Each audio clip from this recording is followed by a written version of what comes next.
Welcome to NerdTech, the most money-saving tech channel in all of YouTube.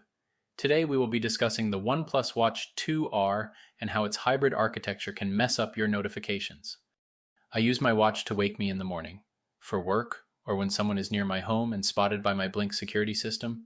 If you own a Blink system, you know that it vibrates only once for notifications. I wanted it to keep buzzing me and wake me up. For this, I use the Wear Notification helper in the Play Store. It allows me to create long and varied buzzing patterns using my watch.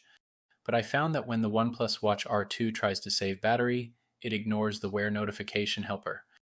Since that app runs in Wear OS, it switches to the RTOS operating system and you get the default single vibration. I needed a way to turn off this so-called smart mode and just use the regular Wear operating system all the time. I found I could fix this using some simple ADB commands. ADB commands are a way for users to customize or turn off default applications.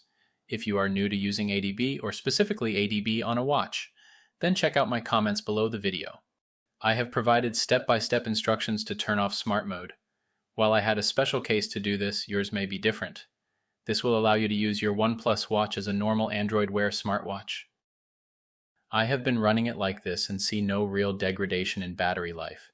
It charges and lasts about 4 days with normal use and all sensors on. The only thing I keep off is the always-on display. I prefer raise to wake. I hope this video helps you, as this really helped me. I could not find this information anywhere and figured it out on my own.